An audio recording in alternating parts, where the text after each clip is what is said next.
Bonjour les jeunes, bonjour les vieux, bonjour les jeunes vieux, bonjour à toutes et à toutes. Nous sommes très heureux de vous présenter le numéro 4 de Télévioc. Un immense merci à toutes celles et ceux qui nous regardent, puisque vous êtes de plus en plus nombreux, pas encore assez comme abonnés, donc on vous encourage fortement à vous abonner.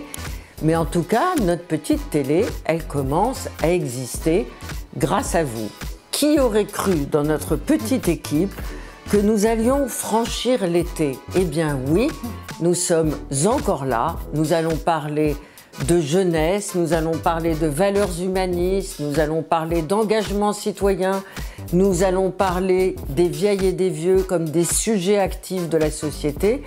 Et d'abord, Francis, on commence par les jeunes. Ah, les très jeunes, puisque Cécile Lestienne est allée voir des jeunes étudiants, enfin des collégiens. Des vrais jeunes. Oui, de 4e et de 5e SECPA au collège Claude Debussy à Angers. Et elle leur a demandé ce qu'ils pensaient des vieux. Oui. Tu vas voir.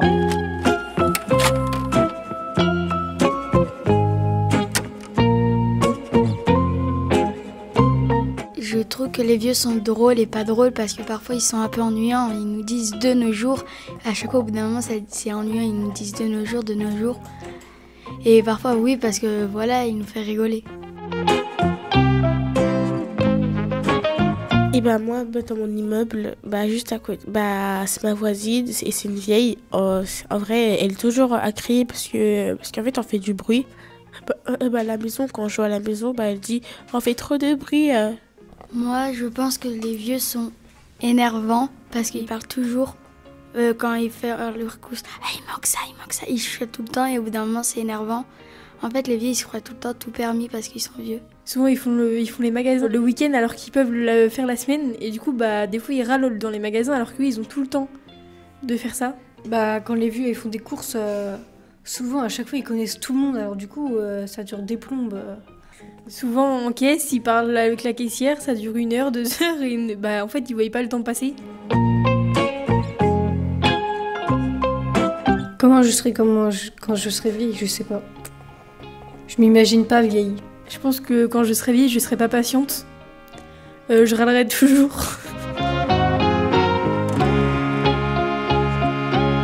Moi, mon papy, il aime bien, quand je suis chez lui, il aime bien me faire manger. Il a toujours peur quand on n'a pas assez mangé. Les vieux parents, ils sont toujours à dire oh non, pas de chocolat, tu prends quelque chose naturellement ou bio, mais jamais de chocolat dessus. Avec mes grands-parents, mon papy, il me cède toujours, quasiment toujours. Ma mamie, parfois, mais pas tout le temps. Par exemple, mon papy me donne de l'argent en cachette, sans que ma mamie le sache. Déjà, j'habite avec mon papy, et tout se passe bien. Il dit oui presque à tout. Même les bêtises, je dois tout dire. Si je lui mens un exemple, il m'engueule. Et si je lui dis pas la vérité, ou si je lui dis pas un exemple, je me suis pris un mot, là il va me gronder parce que je lui ai pas dit que j'ai fait une bêtise. Ma grand-mère m'a appris à faire le ménage, à aider ma mère, respecter ma mère. Et elle m'a appris aussi à avoir confiance en moi, de toujours croire à ses rêves, que même si on a peur d'échouer, faut toujours essayer, comme ça on aura la réponse.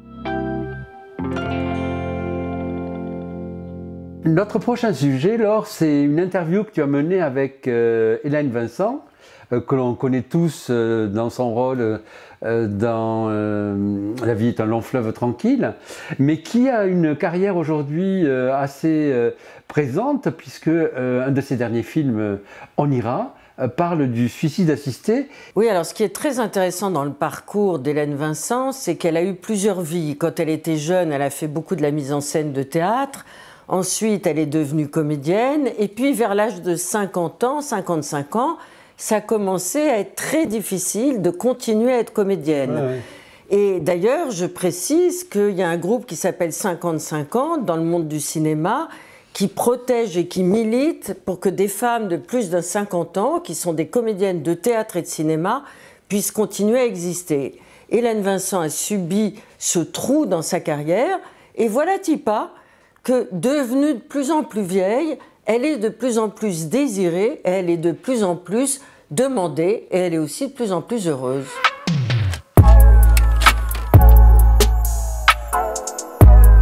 Merci Hélène Vincent d'avoir accepté notre invitation pour Télévioc. Alors vous êtes metteuse en scène, comédienne, interprète dans de nombreux films qui ont eu beaucoup de succès et qui ont toujours beaucoup de succès. Est-ce que la vieillesse, ça a été quelque chose qui vous a été opposé par rapport à certains rôles, alors qu'en ce moment vous vivez une espèce de... Une embellie. Ouais, enfin, plus que ça, enfin, tout le monde vous veut. Alors, est-ce que tout le monde vous veut parce que vous êtes vieille? Est-ce qu'on vous voulait moins, on vous désirait moins quand vous étiez moins vieille? Oui, c'est sûr. Voilà. Mais c'est sûr.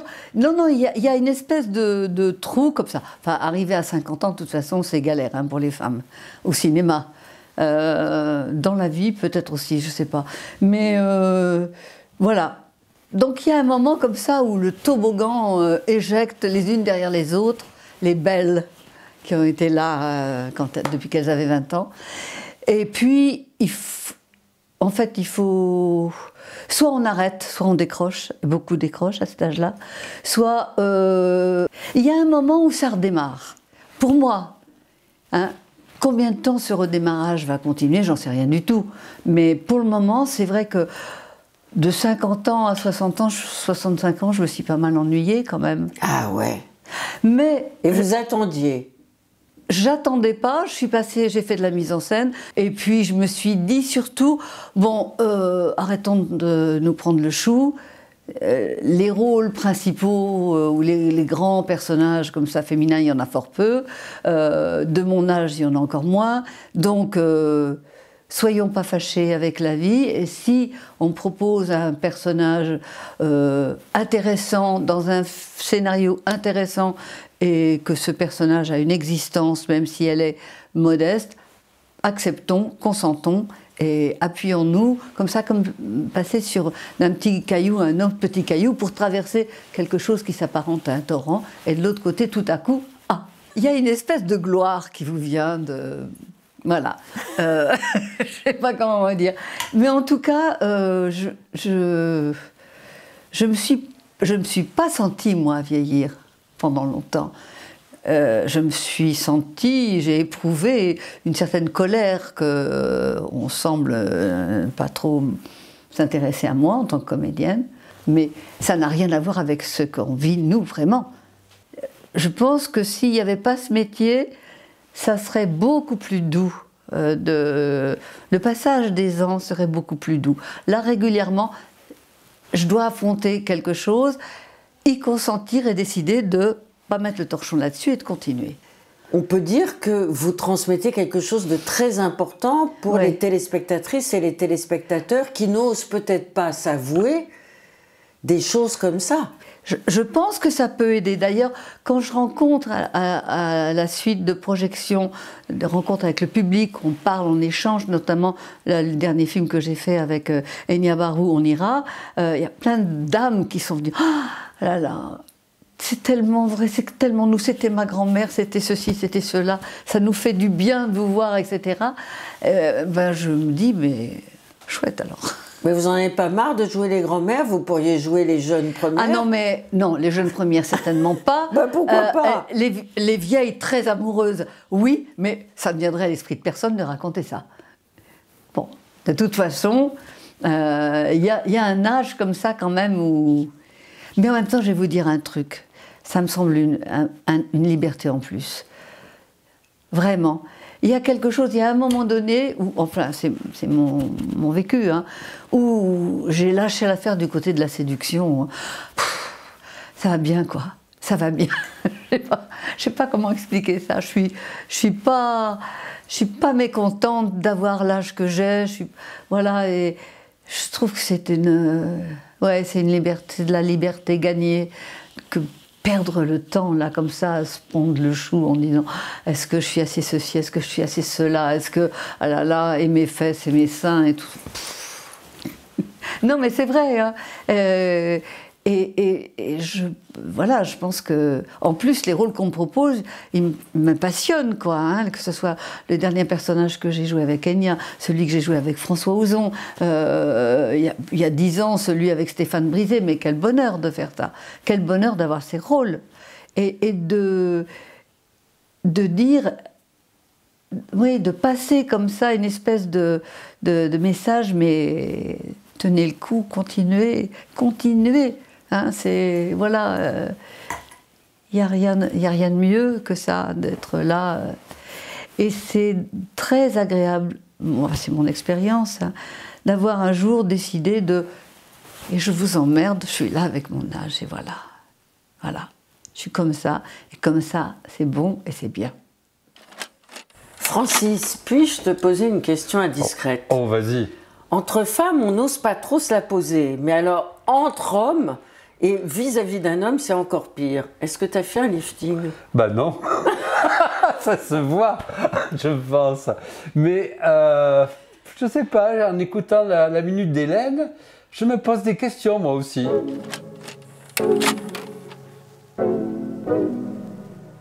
Il y a quelques mois, j'ai reçu un mail d'une amie qui m'a annoncé qu'elle allait faire un lifting. Alors j'ai répondu, mais tu es complètement folle. Tu as 70 ans, tu acceptes pas de vieillir? Il faut commencer à accepter le temps qui passe. En plus, tu sais pas à quoi tu vas ressembler, tu vas dépenser une fortune. Et puis les rides, c'est la vie qui est passée sur ton visage. Là, c'est plutôt les joies, là, c'est plutôt les peines. Mais tu vas être très malheureuse si tu n'acceptes pas, si tu n'apprends pas à vieillir. Ça va te rattraper de toute façon, tu seras perdante. Réfléchis bien. Et elle m'a répondu, c'est tout réfléchi, je vais le faire. Et je l'ai vue la semaine dernière, et elle est ravissante.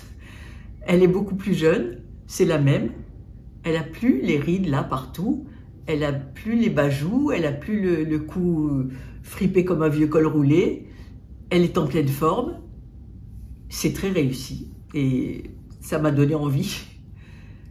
Alors je me dis, pourquoi je suis incohérente comme ça? Je lui dis, apprends à vieillir. Et moi-même, j'ai du mal. Quand je me regarde le matin, j'aime pas mes rides non plus. Pourquoi est-ce que je lui donne une leçon de bien vieillir alors que j'y connais rien? C'est la première fois que je suis vieille. Et toi alors, je peux te poser une question indiscrète puisque tu... Ben oui, c'est pas du tout indiscret. Le jour de mes 50 ans, c'est-à-dire il y a 25 ans, je me suis offert un lifting des paupières. Je l'ai fait en secret, mais mes filles s'en sont aperçues parce que j'avais été obligée d'aller dans une clinique. Je me suis faite insulter, mais j'en avais rien à foutre. Et encore aujourd'hui, 25 ans après, je suis très contente de mon lifting des paupières. Ben, tu as raison. Voilà. Merci Francis. Alors dans cette émission Télévioc, on a aussi la possibilité, et là c'est grâce à Cécile Lestienne, de rencontrer des gens extraordinaires. Et là, c'est Emma. Je vous avouerai que moi, j'ai été scotchée par son courage, sa luminosité, sa dignité et son bonheur de vivre. Oui, j'étais aussi assez présent avec Cécile lors de cette interview. Et j'ai été aussi très touché par cette douceur et par cette continuité de vie. C'est-à-dire qu'elle nous présente sa vieillesse, qui est différente, mais elle nous parle aussi de sa vie passée, qu'elle ne nie pas. Mais je vous laisse découvrir, je pense, ce propos qui est vraiment rare. Alors, je suis Emma, j'ai 65 ans et j'ai eu deux vies complètement différentes, puisqu'avant j'étais un homme il y a 6-7 ans et je suis devenue une femme vraiment, réellement, complètement en 2020. Auparavant, je dirigeais une entreprise dans le secteur du bâtiment pendant 36 ans environ, puis j'ai quitté parce que je considérais que c'était pas faisable de changer, de passer de patron à patronne. Ça paraît facile comme ça sur le principe, mais ça ne l'est pas. Donc j'ai changé, j'ai ouvert un restaurant dans Paris et puis je me suis lancé dans la photo. Bon, à côté de ça, je suis marié, je suis toujours marié d'ailleurs, depuis 41 ans, j'ai 3 enfants et aujourd'hui tout se passe bien.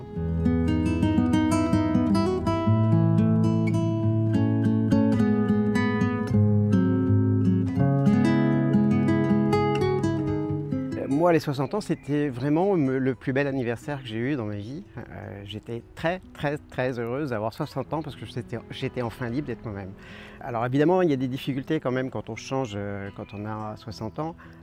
C'est que la testostérone, elle était là, elle a construit un homme et pas une femme. Donc changer physiquement, c'est plus compliqué, évidemment. L'autre difficulté qu'on rencontre, c'est qu'on est quand même on est établi, c'est-à-dire je représentais aux yeux de la famille un peu je vais un peu exagérer, mais un peu le genre idéal, le père de famille, le chef d'entreprise, et tout d'un coup j'ai fait tomber tout ça, enfin, c'est un peu comme si on faisait tomber une statue.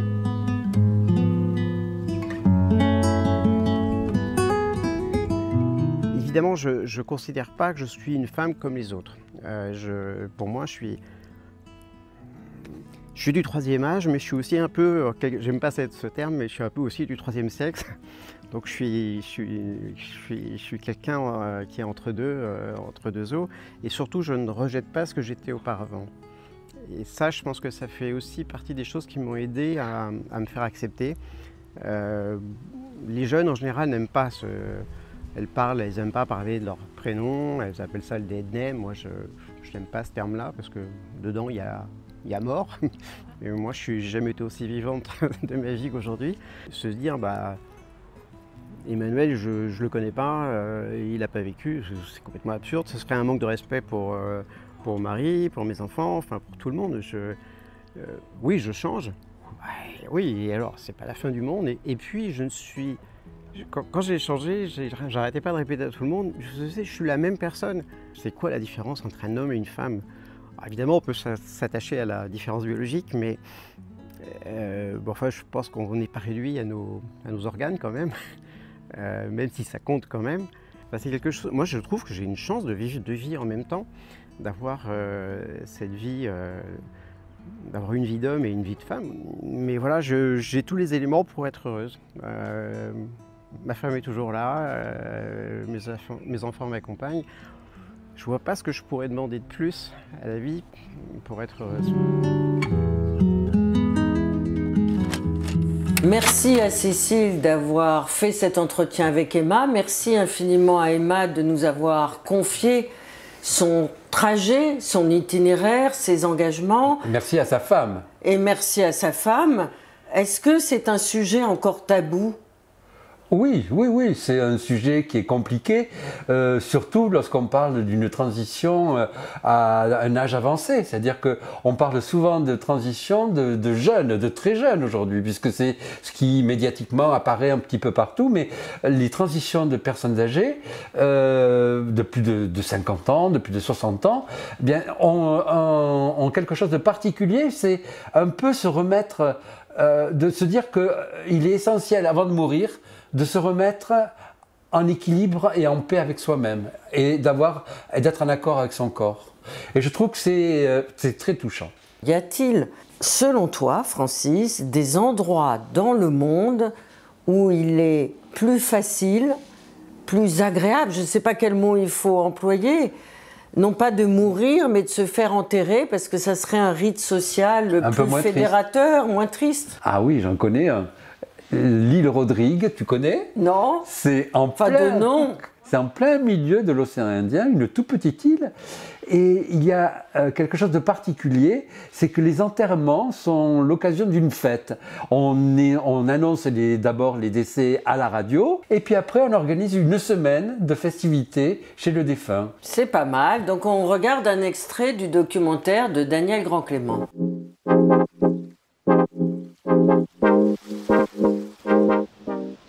C'est une petite île, au beau milieu de l'océan Indien.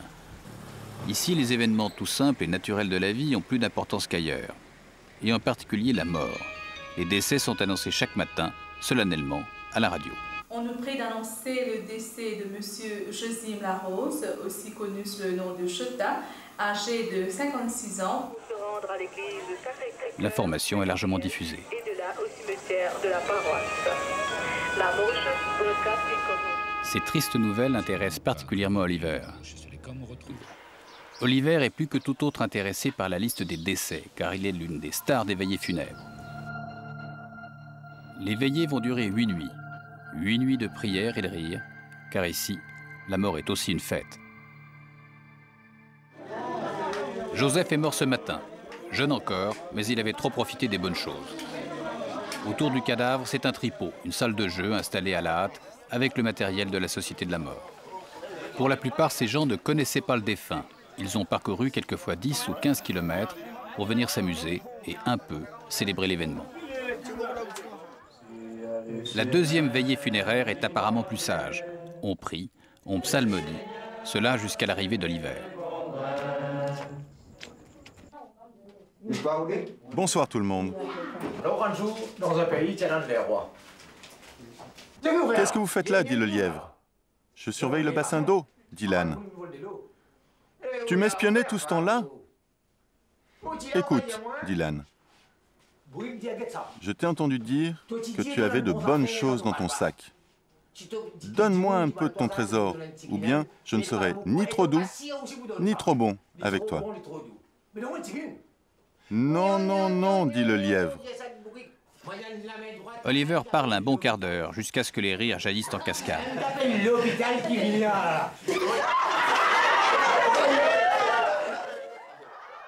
La troisième veillée funèbre est de loin la plus réussie.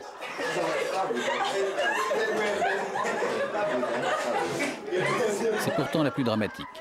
Le défunt s'est tué la veille en tombant d'un échafaudage. Il laisse 8 enfants.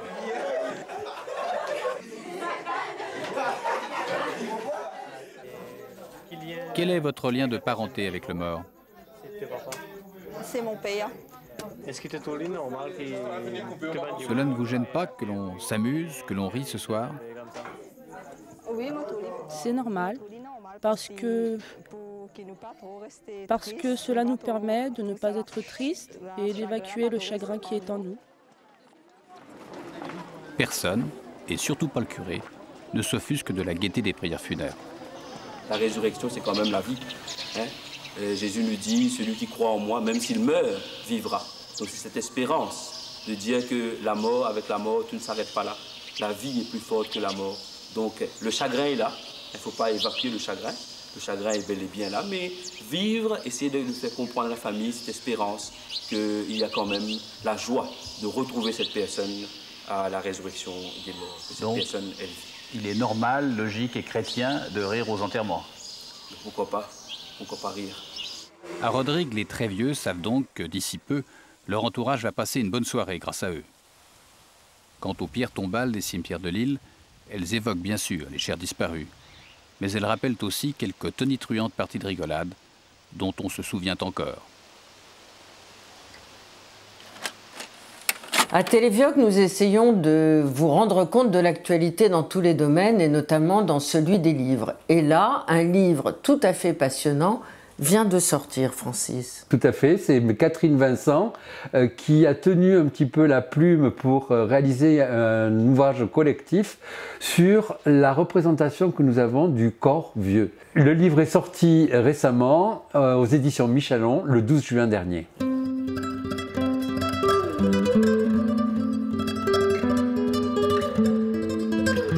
Alors, c'est moi qui tiens la plume, mais en fait c'est un livre choral. Il est le fruit d'un séminaire organisé chaque année par une association qui s'appelle La Vie Vieille. Et cette année-là, nous avions décidé de retenir pour thème le corps. Et en fait, on était loin de savoir au début à quel point ce serait riche. Parce que la problématique du corps, et du corps vieillissant en l'occurrence, rencontre pratiquement toutes les grandes questions que pose la vieillesse. Le diktat de la jeunesse et de la beauté, la manière différente qu'ont les hommes et les femmes de ressentir le vieillissement, leur propre vieillissement, la sexualité et son évolution avec l'âge, l'importance du mouvement et notamment de la danse chez les personnes âgées, y compris lorsqu'elles sont atteintes d'Alzheimer, le rôle du toucher dans la relation entre les soignants et les soignés quand ces derniers sont de très vieilles personnes, et j'en oublie. C'est vraiment un sujet passionnant. Avant de parler de deuil ou de paix, je voudrais évoquer le déni. Parce que pendant très longtemps, pour chacun d'entre nous, les vieux, ce sont les autres. Et nous, on est vieux seulement dans le regard des autres. Mais pour nous-mêmes, on est toujours jeunes. jusqu'au moment où, par le corps justement le plus souvent, on est rappelé à l'ordre et on doit se rendre à l'évidence. Alors vient le temps du deuil, et c'est vrai que celui-ci peut être très douloureux, parce que ce n'est pas si facile de vieillir, surtout quand la maladie, voire le handicap s'en mêle. Alors il faut renoncer à sa jeunesse, à sa beauté, aux activités qu'on aime, et ça prend du temps. Mais si on arrive à dépasser ce stade, à faire la paix avec son corps vieillissant, avec son corps vieux, à l'apprivoiser, je crois que ça vaut le coup. C'est en tout cas ce que nous disent les personnes très âgées quand on les interroge et qu'on a l'impression que leur vie est devenue diminuée, étriquée. Et en fait, elles ne nous parlent pas du tout de leurs problèmes de santé et de leurs maladies. Elles nous racontent ce qu'elles aiment faire. Et très souvent, elles témoignent d'un véritable appétit de vivre alors qu'elles savent très bien qu'elles peuvent mourir demain. La leçon de ce séminaire et de ce livre, c'est qu'il vaut mieux tenter de vivre en harmonie et en connaissance de cause avec son corps vieillissant que de faire le contraire. D'abord parce que c'est plus simple que de ramer à contre-courant et de se croire éternellement jeune contre toute évidence. Ensuite et surtout parce que le déni de vieillesse ne nous permet pas véritablement de préparer notre avenir, ne nous permet pas de réfléchir et d'anticiper et donc de revendiquer ce que nous voudrions pour nous quand nous serons très âgés, ce dont la société ne tient pas tellement compte, et notamment quand nous serons dépendants si nous avons la malchance de le devenir. Et pour ça, il faut commencer à y réfléchir quand on est un jeune vieux, et donc accepter les contraintes que ce corps vieillissant nous impose.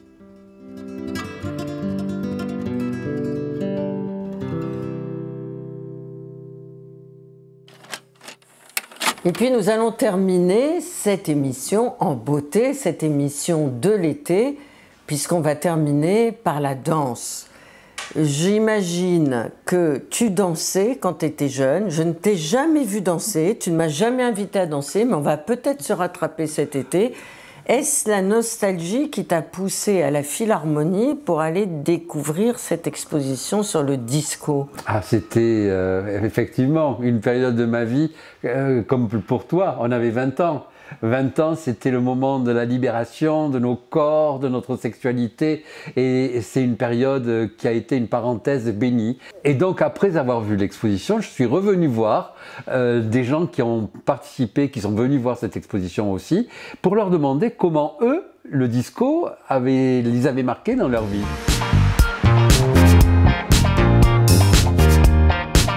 Ah, c'était dans les années combien les discos?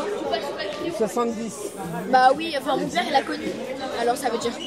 Bah oui, il se mettait en legging fuchsia et il avait des gros cheveux comme ça, un peu, comme ceux de Mathéo. Quand on rentre dans l'exposition, en fait, on entend la musique et le premier truc qu'on a envie de faire, c'est de bouger. Donc moi, ça me rappelle en fait tous ces moments de petite fille, de mariage, de choses comme ça, de quand j'étais toute petite. Et puis voilà, ça évoque la joie, tout simplement. C'est assez simple. Bah, c'était le bon temps. Alors moi, je le connais de loin, hein, évidemment, parce que moi, je suis né en 72. donc c'est plutôt des réminiscences que j'en ai, mais en tout cas, ça évoque à la fois une certaine liberté, et puis c'est surtout, malheureusement, les années juste avant le sida qui a décimé dans le genre. C'est à la fois triste et festif. Et le temps de l'insouciance, de la jeunesse, enfin, pour ce qui me concerne, oui. Il y avait le sens de la fête, même s'il y avait quand même les années sida, etc. qui commençaient, donc, mais quand même, il y avait, c'était la légèreté, oui, tout à fait. Moi, je suis né en 69, donc j'ai grandi avec la musique disco dans mon enfance. Donc c'est vraiment des souvenirs de fêtes de famille, mes parents qui dansent. Mais avec le recul, je regardais l'expo, je me disais, j'ai pris des photos sur tout ce qui était les droits LGBT, les révolutions stonewalls et tout ça. Et on revient à ça, rebelote, aujourd'hui. Donc je me disais, mon Dieu, plus ça change, plus c'est pareil. Alors il y avait un peu de ça, et ça m'a beaucoup interpellé. Une question aussi d'héritage, quoi. Enfin, rien n'empêche d'être libre et heureux aujourd'hui encore, je pense. Voilà. Donc c'est pas, moi je me dis pas c'était une époque révolue. Je me dis ça continue encore. Il suffit juste d'en avoir envie.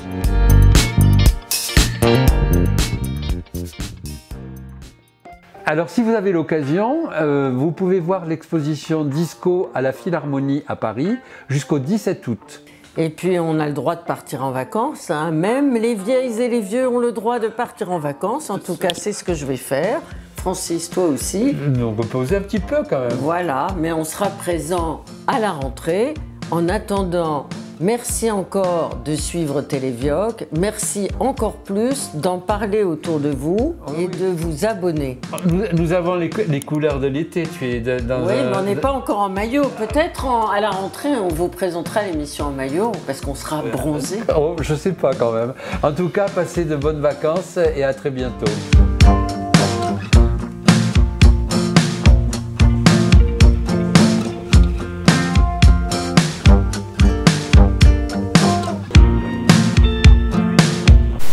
Bonjour à toutes et à tous, nous sommes très heureux de vous annoncer que... Non, pourquoi je... Un heureux événement. Pardon. De vous annoncer le 4e numéro. Non, c'est ridicule, c'est ridicule. Bon, je reprends, pardon. Hein.